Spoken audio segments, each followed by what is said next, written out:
Haifa, Celeste and I last night concocted a sort of a conspiracy against you.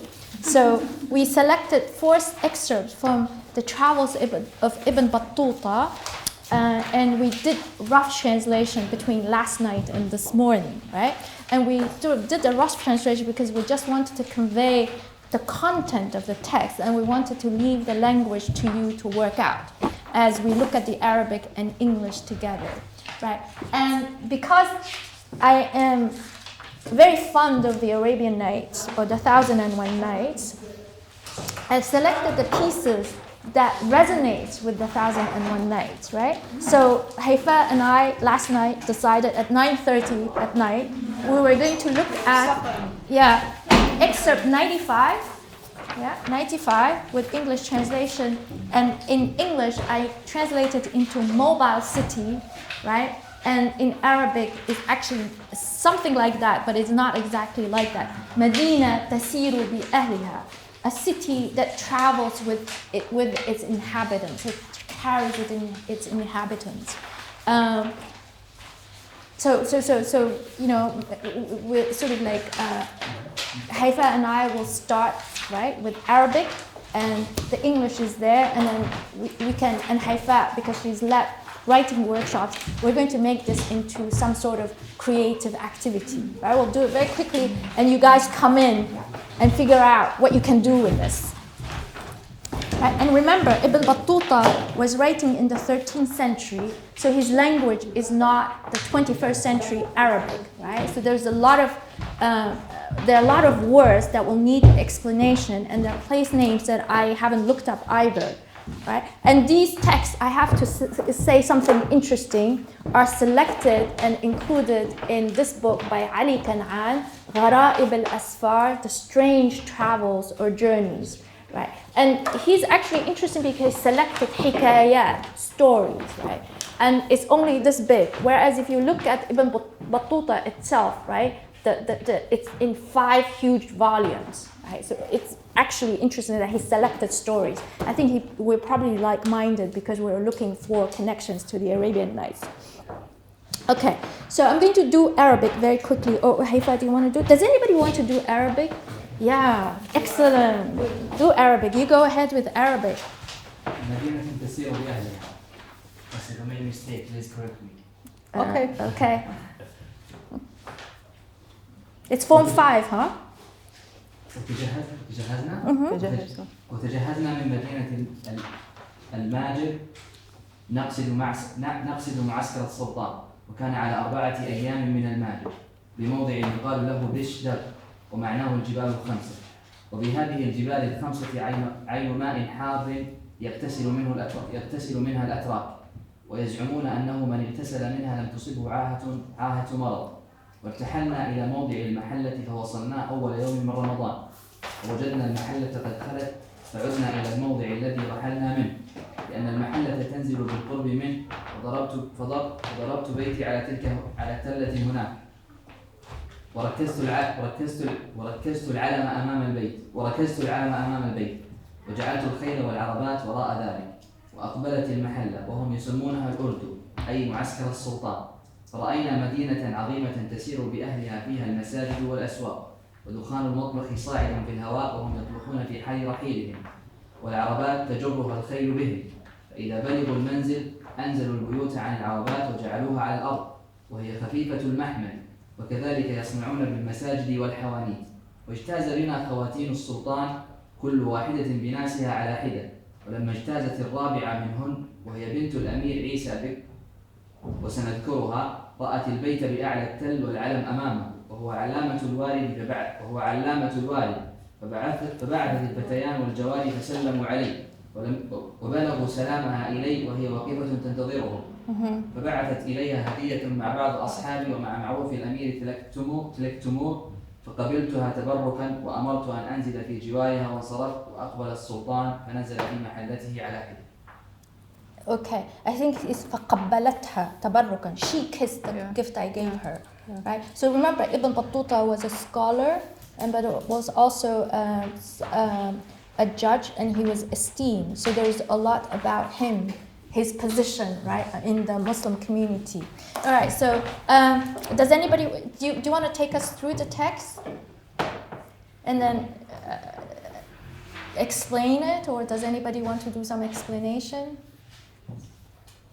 Yeah. تجهزنا من مدينة ماجر نقصد معسكر السلطان. How can you translate this sentence? تجهزنا. We get ready. Okay. We become ready to جهزنا مدينة الماجر. الماجر I'm not sure. Yeah, it's fine. It's a name. Yeah. تجهزنا, right? We got ready. But is it in a? From Majer city. Prepared ourselves, right? Is there anything else, like in the 13th century, when you prepare for a trip or for a wedding, jihaz, right? It includes jihaz, right? And jihaz is all the equipment, all the stuff that you put together, right? So there's that, if you're thinking about it, you're thinking that, that there's suitcases with clothes, makeup, and all that stuff, right? So جهزنا من مدينة الماجر, right? نقصد معسكر السلطان, setting out for the Sultan's military camp, or that's what it says. وكان على 4 أيام من الماجر, right? The distance was measured by 4 days of travel, right? بموضع, at the place, موضع, okay? موضع, place, or can Arabic speakers tell me a little bit more about this word?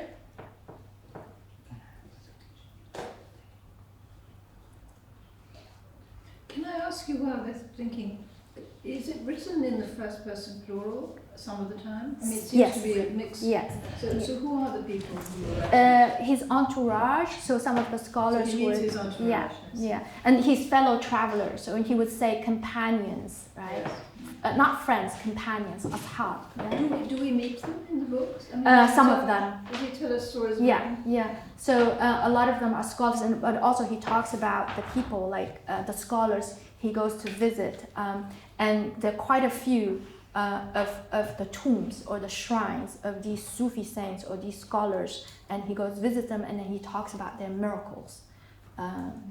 Quite a few, yeah. But I find that in general in Arabic prose, when there is something about traveling or like this concept of packing up and moving and something, it's always in the, so we packed up and left. Yeah. Even if before you had the first person talking about I saw this, I saw that, but then when there is a traveling moment, It's group thing. it's a group thing. So you find the group action. I think that's pretty common. Yeah. Okay. What's molda? Molda, right? So this is would come from sort of like wada'a. So what's wada'a in Arabic, right? Molda. Nowadays we translate it into a place, a site, right? But it's not, right? To put something. To put something down, Yes. right? So it's put something down, right? يقال بشداق, right? جبال الخمسة, right? بشداق meaning 5 mountains. وبهذه الجبال الخمسة there is, and this is Chinese now, a hot spring, right? A hot spring of water, and this is you go to Japan and you soak in the hot bath, right? And that's supposed to يغتسل منها الأتراك, right? In which, right, the Turks or the Turkic people bathe it, right? And they claim يزعمون أنه من اغتسل منها, whoever bathed in it or whoever used water from the spring to bathe, right, would not be, right, subject, right, to defect, bodily defect or illness. Okay, so this is وارتحلنا إلى موضع المحلة, right, and then we travel to the site of the mahalla. Now, what's a mahalla, right? So he's as you come down later, right, you will find that he means the mahalla of mu'askar al-sultan, the sultan's army camp, right? Their own direction. Yes, al-mahalla. Okay, so here is a traveling city. I'm just going to sort of like play with it, but this is in modern Arabic. It would be mahalla. Shop. Huh? Is it shop? Mahal. That's mahal. And mahalla would be a neighborhood, a district, a small district, right? But in classical Arabic, عفت الديار محلها فمقامها بمنا تأبد غولها فرجامها. Mahal is a place where you settle down temporarily. Muqam is a place where you settle down permanently, right? So here, it's most likely the site where they would settle down or set down their camps, right, temporarily. فوصلناه أول يوم من رمضان, the first day of Ramadan. فوجدنا المحل قد خلت, right? Now it sort of like, it took me a while to figure this out. Now it makes sense for the mahalla where they would, right, live temporarily is now empty. So where's معسكر? This معسكر السلطان. فعدنا إلى الموضع الذي رحلنا منه. Went to the original place where we came from. لأن المحل تنزل بالقرب منه. Because this temporary abode for the Sultan's army, right, would settle down near it, right? Now, tanzilu is actually interesting because in Arabic it means to come down, to descend, and manzil is a place where you bring down your jihaz from the camel and set it on ground and then erect your camp there, right? وهم يسمونها الأردو, right? أي معسكر السلطان. So this is فرأينا, in Turkish, Urdu, Sultan's military camp or army camp. فرأينا مدينة عظيمة تسير بأهلها. And we saw a great city that carried, or that was carrying its inhabitants or its people. So we saw a mobile city. It's beautiful, isn't it? Yeah. It's amazing, this expression, because tasiru is to walk. Sara yasiru. Yeah, to like progress. Yeah. It's amazing. Okay. Wait a second. What is the quality? What is the sort of register of the Arabic? It's Middle Arabic. It's not the high classical, not the embellished Arabic prose, but it's just very down to earth. You sort of like the Bubakar Shraibi would call it Middle Arabic, right? Not colloquial, but also not the Arabic of poetry or classical prose of the maqama. It's almost journalistic, isn't it? Yeah. It's a closer to the vernacular, to sort of, it's grammatical. Yeah. But it's not highly literary. But it's a bit like a letter might be written, is it? A little bit like a letter? Report, yeah. Account, yeah. Straightforward account. But does he sound as if he's speaking to you? Yeah, but I mean, the use of Medina tasiru bi ahliha is the beautiful one. It's really unusual. How do a city that is almost walking with its inhabitants? So there's more capacity for metaphor in the writing than there would be perhaps an account written by an NGO or something, which is trying for absolute precision. There's a possibility for some poetry. There is. So let me sort of like just rewind a little bit. Sort of like Arabic travel literature is written in multiple registers, multiple levels of language. So some of it, especially the Andalusian ones, is highly literary, full of fine prose, right? And some of it, for example, the Adventures in Sea, the Sirafis, was closer to the vernacular, colloquial, where you have wonders of the sea, strange things. But not the strangest is in foreign terms, not in the language itself, right? And Ibn Battuta is sort of closer to that, but somewhere in between. And his prose is more like the Arabian Nights prose, right? And since it is Middle Arabic, but there is capacity for imagery, metaphors, but also for musicality and rhythm. Okay, where are we going? Okay. Let me go through this very quickly, and then I'll let you sort of try your hand at how to render it into your own English, right? Wait a second. تسير بأهلها, and in this مدينة عظيمة فيها المساجد والأسواق. So there are mosques and markets, right, in this traveling city, mobile city. والدخان المطبخ صاعد في الهواء وهم يطبخون في حال رحيلهم.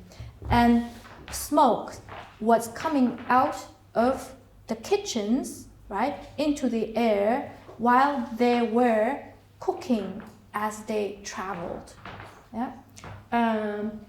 والعربات تجرها الخيل بهم, right, and their carriages, right,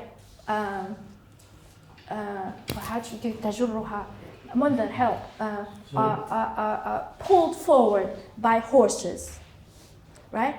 فإذا بلغوا المنزل, and once they reached the place where they would settle down, أنزلوا البيوت عن العربات, they brought down the houses from the carriages. The house is Yeah, so here is manzil, right, and it's a difference between 13th century Arabic and 21st century Arabic. Manzil is not a house, it's just a place where you you come down to earth, right? أنزلوا البيوت, they brought down their houses, right? So البيت in the Maghreb, in the North Africa, البيت is a room. yeah, It's not a house. yeah. In the Eastern Arabic, the bait is the whole house. You think? Yeah, but I am saying that the bait here is not a room or a house, it's a tent. A tent. Yeah, it's a tent here. Is it dwelling? Is it dwelling? Huh? Is it a dwelling? I think it's like when we read no, it is a dwelling, but it is actually it's an edifice, right? But I think in this case it's actually a tent. All right, so we'll sort of like he will explain it in a bit, right? أنزلوا البيوت عن العربات, they brought down the houses from the carriages, وجعلوها على الأرض, and they put them on earth, on land, right?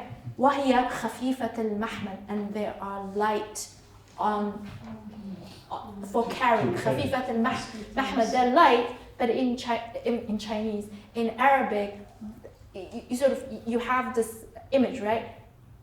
Light to the person who carry. They're light to carry. Yes. Light of carriage. Yeah, but it doesn't make. The above, Yeah. Light. When you carry it, you can feel that it is light. Yeah. Wait a second. وكذلك يصنعون بالمساجد والحوانيت. And this is how they make. I think that's what it means. They make their mosques and their shops. مساجد والحوانيت and shops, right? واجتاز بنا خواتين السلطان, and then the consorts of the sultan pass by us, right? كل واحدة بناسها على حدة, every single one of them with her people, assume her entourage, her ladies in waiting, على حدة, separately, right? ولما اجتازت الرابعة منهن, when the fourth one passed by, from among them passed by us, and you can imagine they were standing there watching them, right? وهي بنت الأمير عيسى بك, she is the daughter of Prince or Commander Isa Bek, right? Turkish. وسنذكرها, and we will mention her later. رأت البيت بأعلى التل والعلم أمامه. She saw the house, right, on top of the hill, right, and the flag in front of it. And of course, in this excerpt, right, we don't get what this house is, but in the previous excerpt, right, he mentions that he set up his house on a hill, right? He built his house on a hill, right? and then he put the flag in front, right, to show who he is. So this is where I got that the bait here is tent, right? You can put it up, right, instantaneous. وهو, and the flag is علامة الوارد, is a sign that shows who has come to visit. الوارد, not ورد, to come to visit, right? And ورد is an image taken from pre-Islamic poetry of animals, camels, horses, or cows coming to the spring of water to drink, coming to, right? فبعثت الفتيان والجواري فسلموا علي, right? He was singled out, right? So she sent boy slaves and slave girls, فسلموا علي, they greeted me. وبلغوا سلامها إلي, and they conveyed her greetings to me. وهي واقفة تنتظرهم, while she was standing there waiting for them. فبعثت إليها هدية, and I sent to her a gift مع بعض أصحابي, right, with some of my companions. ومع معرف, I think, I'm not sure, الأمير تلك تامور, and with the sign or something. Servant, messenger of Amir Tell Takamur. فقبلتها, I think she kissed my gift to her, tabarrukan, seeking blessing from him. Or فقبلتها tabarrukan, she accepted it as a kind of blessing. Right? Remember, he's a scholar. He's a Muslim scholar, pious scholar, Hajj. وأمرت أن أنزل في جوارها وأنصرفت, and she ordered me to build my house, to settle down, to move my tent, to pitch my tent right beside her, and she left, right? وأقبل السلطان, and then the sultan finally arrived. فنزل في محلته, and he pitched his tent in his own mahalla, على حدة, that is separate, that's away. Then what happened?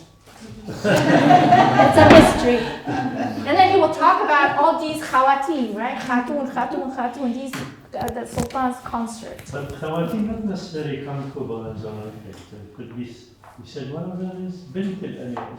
Okay. She could be bint al-Amir Isa, but also she's a Khatun, yeah. Khatun, yeah. This is in the concert of caliphs, Khatun, yeah. And Turkish women are very powerful. We have another excerpt that gives us that sense, you know. But you would think of concubines being of lower class than... No, we're not talking about concubines or consorts. We're queens here. Yeah, we don't have that. Wonder, you're thinking in your... Yeah. Harun al-Rashid wa Jawahiri. Okay, so may I suggest that we try to... Haifa is here. Nice to see you. Yeah. So you're leaving. Okay, we have like some 30 minutes that maybe we can, let you like try to sort of come up with how you would work with this text as a translator, as a creatively. Yeah. Make a story. Yeah. Do you want us to make a story or make us or try translate, whatever. Yeah. So maybe working. Would you like to work in groups and talk about this and implications? Yeah.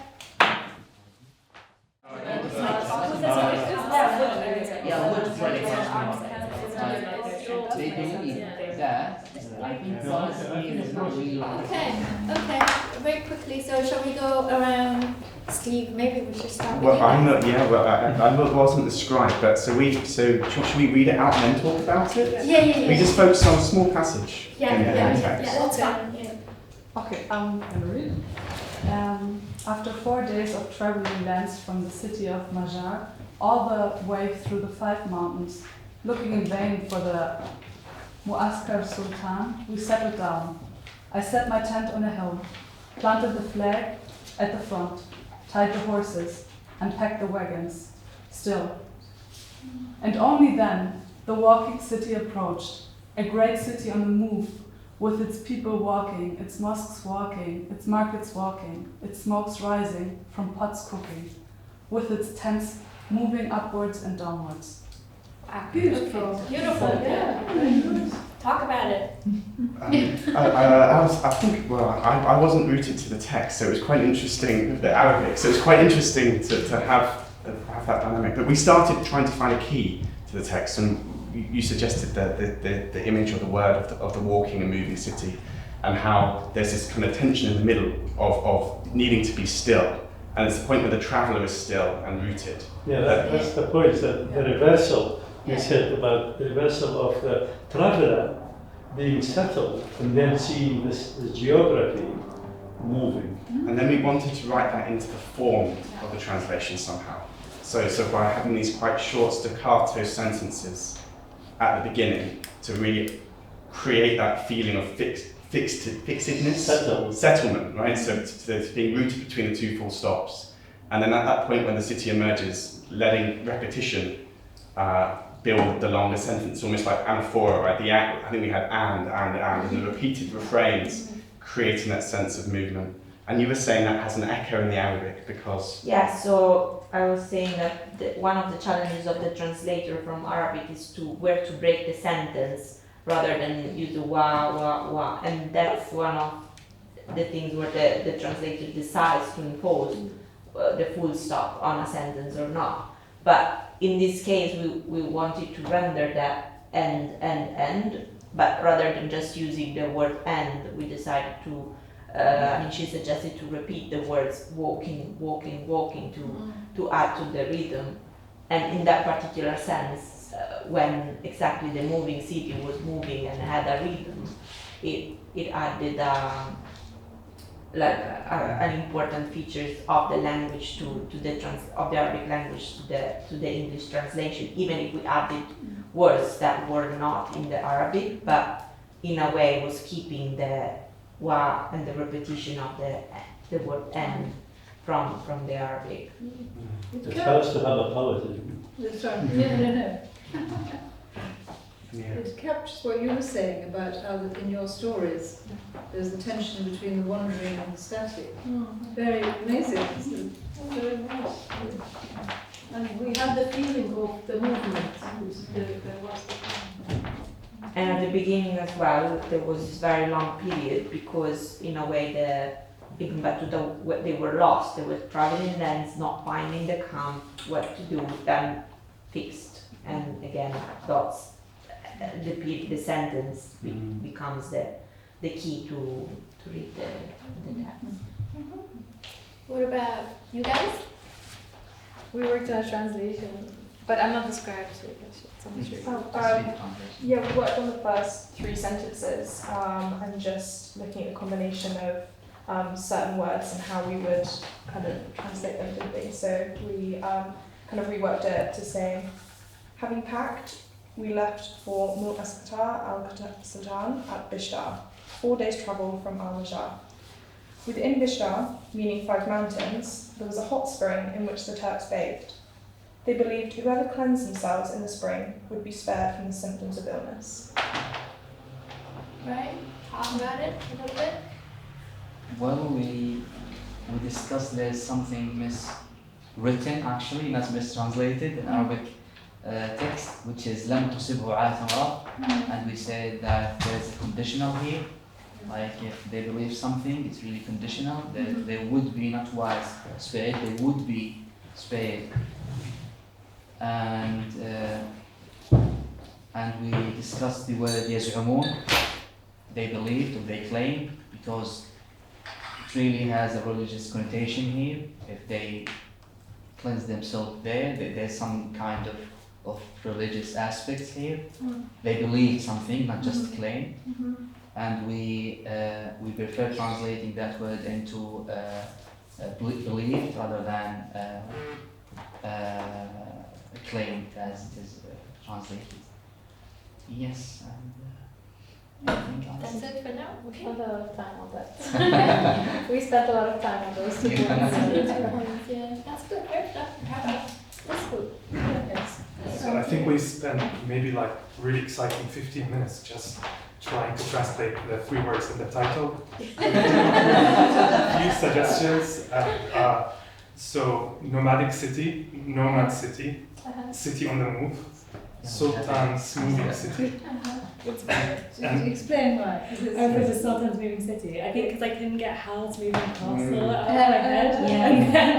And then also we wanted to gesture to the fact that there's the inhabitants in the title, so then Sultan sort of gesturing to that. But then we struggled with that because we thought it should really be the Sultan's people's moving city. This prompted us, and this was partly my fault because I kind of like put my analytical glass, which is to identify all the words for a place. Because there's quite an interesting mix. There's Muaskar, Mawda, Mahal, Beiti, Hal, and no, Hal is not, but Jiwaria, yeah. And so it's like there were so many different words just for a place, and we're discussing how to the difference between them.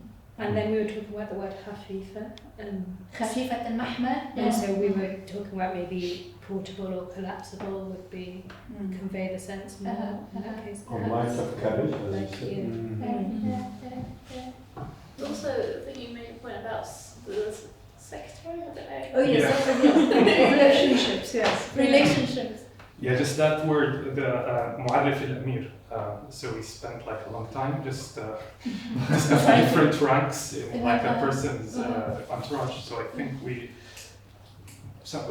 what was the envoy or secretary or conveyor, messenger, different words for that. But yeah, it was just an interesting role that we don't. We don't know where It changes it a lot from slave and slaves girls. Yeah. Because that would be, I mean, it changes it, gives her much more dignity. So the way we came to Mu'arrif was, convoy, because like Mu'arrif is, envoy, is because the root right is Arrafa, which is to make known. So it's like which is literally what the envoy word I guess means. Well, Adaf Suef told me her name means rule. Adaf? أهداف, objectives, aims. She told me she doesn't like the meaning very much. Aims, right? Aims. Objectives. Aspirations. Aspirations, yeah. Is that the same, Adafa? No, this is Arafah from Arafah. Sorry, Arafah. To know. Arif, right? To know, It's, somebody someone know. Mu'arrif. I don't know. What did you make of it Envoy. again? I think we said envoy. Somebody. I literally just told him what the root comes from, and then Yes. you came up with saying that's it. Oh, I know. It's like here when you have a celebration or something where this at the court, and you have someone who stands there introducing what they call it? Someone. MC, master of ceremony. Herald. But here, in a camp it would be a herald. I mean, that's what they always ride up. You're the medievalist. Heralds always ride up with messages. I think to me it's like Arif is probably Arif as well, so probably the head of his guard. That's what I think. But that doesn't matter. That's not relevant now how you translate. And we learned also the process of translation is much difficult than creative writing. So yes, well, thank you all so much, and thank you, Parul. I thought that you're coming back to read this evening. Is that right? Yeah. Yes. So this is just another short break. Well, longish. 1 break. hour. 1 hour. 1 hour. 6:30, Yes. less than 1 hour. Yes. So we have an event with Haifa. We'll see you later. If you don't give up. Thank you very Please much. come back.